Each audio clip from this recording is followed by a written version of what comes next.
Somebody say, how do I know who is loyal to me? It's not one somebody that's always licking your buttocks and leg and hand and face. That's not who is loyal to me.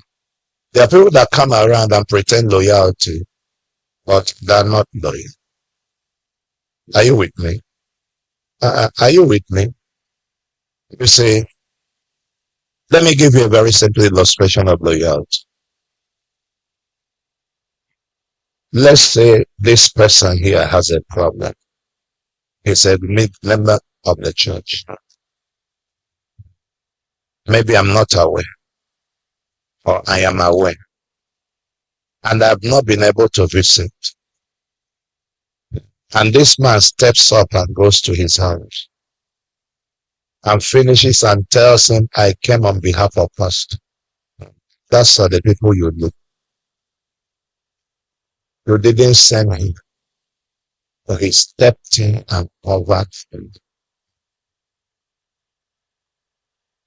There are people that we visit and take good care of him and even dash him money, but they came in their own name. Those are the small things you use to test those working with you. Those reports are what matters. People that fronting themselves are not loyal. Am I talking to somebody here? You have to know that. People that fronting themselves are not loyal. Are we still here? Are we still? They may be successful.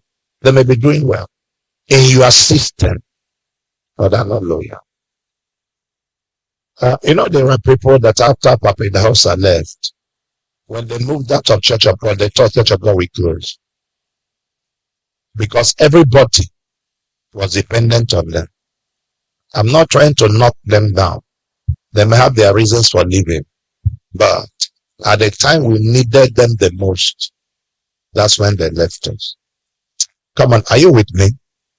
Are you with me? At least give time for momentum to continue. Talk to me.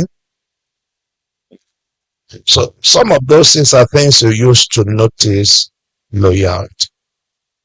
You notice loyalty in the way people serve you. Are you here? You are not hearing me here. Are you people hearing me? You notice loyalty in the way people serve you.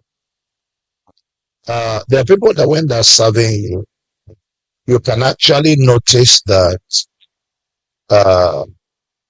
every second of the way, they're trying to say something to you that adds value to the church. Daddy, can we do this? Daddy, can we do this? Daddy, can we do this? Are you with me? You see, if I work with A, B, C, D, E, and from January to December, this person brought 2 ideas about what to do to make the church move.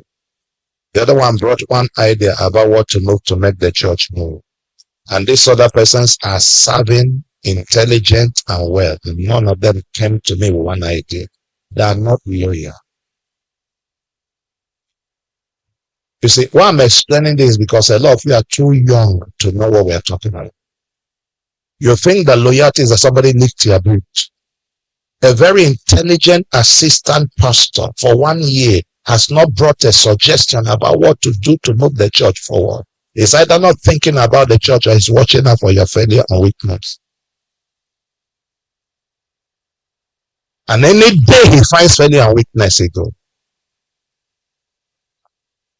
You see, I'm answering questions you don't ask. Many times people ask, what is leadership like? Listen, what you read in leadership books have nothing to do with leadership. That's why those people that wrote that, how is the organization run? What have they built? When you talk about leadership, you need to know leadership. That leadership is not that thing the lecturer told you. The lecturer hasn't led anything.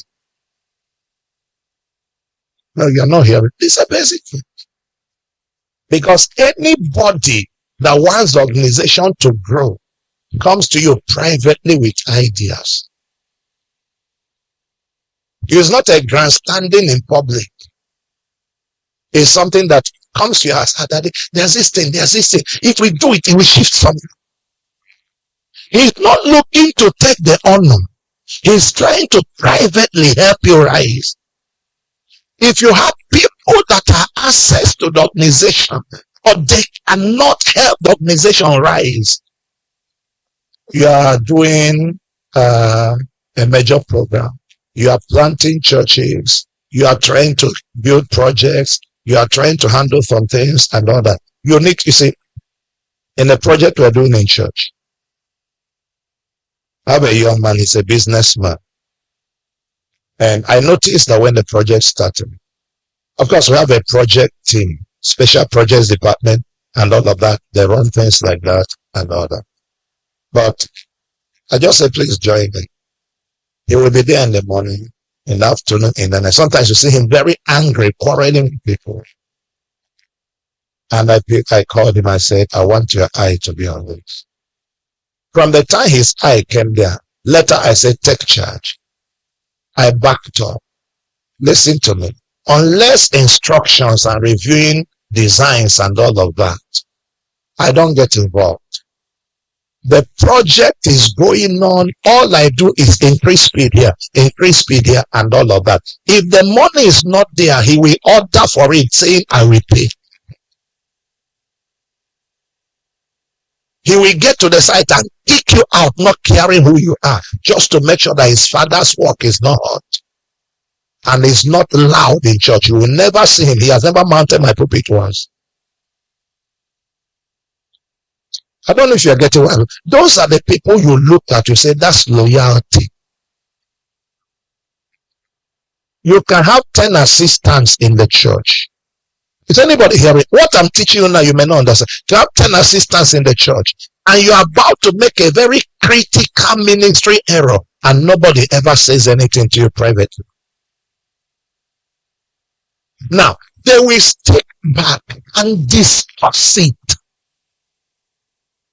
and agree with themselves that this is an error, and then tell themselves, no, we can't tell him. Even if we tell him, he won't believe.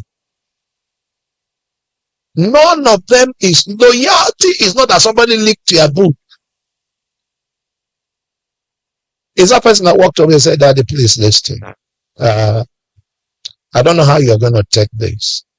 But say, if we do this or do this, it will backfire. Look at the reason. You are not hearing me. Are you hearing me? Look at the reason. That's what you are. Now, another way to know loyalty is, who are they associating with?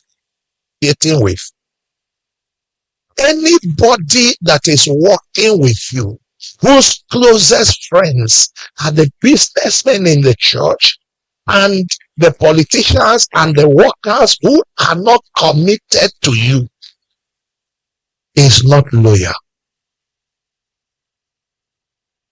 You are not hearing me. He said, I don't say he can't relate with them. I said, those are his associates. Every time you sit down with him, he has a party that the one's there. They have a party, he's the one that invited. Every discussion goes around them. That person is not loyal. The reason is this: the communication in that place matters. There is no way you will hang around people that hate me and continually be their friend without contributing something in what they say. If every time they lift a voice against me, you oppose them, they won't call you again. So you don't need to be an expert to know that this person, these people around him makes you. That's why a lot of pastors make these mistakes. Are you with me? So he said, that person is loyal. No, he's not loyal. An assistant that has brain, that in 1 year has never made a suggestion that can move church forward, and you tell me he's loyal. It be loyal to you because he's not thinking about the war. And if he's thinking, no, he will discuss the failures outside. Loyal people come to you with news of what's happening in the crowd. They don't hide news from you. If people are unhappy, they come and tell you that the people are unhappy about it. If people are happy, they'll tell you that the people are happy about it. Or people that are not loyal, they try to do bootlicking. And when they are where you are, that's what they call eye service. That's what they call, trying to play to the gallant. Are you here? That's one of the ways to know loyalty. So if you are going to send somebody out there, be careful that the person is loyal. When it comes to the message, also, one of the ways to know loyalty is what the person teaches. You see, there are people that when they teach, they're on the borderline of disputing what you taught. They always have new information that will add clarity to what you taught. No, I don't. Is anybody getting what I'm talking about? They are not loyal. That's why you don't put people in leadership based on their speaking ability. So you want to transition from Uyo to go and start a church in Abuja, and you pick somebody who has oratorical skills and put him there. And in 2 weeks' time, he has preached a message that disputes what you preach. And then now it's your word against him. And will betide you if he's more educated than you. Are we guys okay? See, those are the things we're talking about. But please listen. When I'm talking about loyalty, please understand that everybody that you are bringing in must be first loyal to God before you. So the greatest loyalty is the person's personal commitment to Jesus. If the person is somebody who cuts corners spiritually, who plays games, who is not thinking about righteousness and holiness and doing things right, that person can never be loyal to you. You are not hearing. That's the greatest loyalty. Outside of that, did anybody catch it? Our time is gone. Let's move to the next and give the Lord a clap off if you don't mind. We hope you've been blessed by the word of God today. Don't forget to like, subscribe, and share so that you'll be notified whenever we have any new content coming up. Remember to stay edified. We love you and God bless you.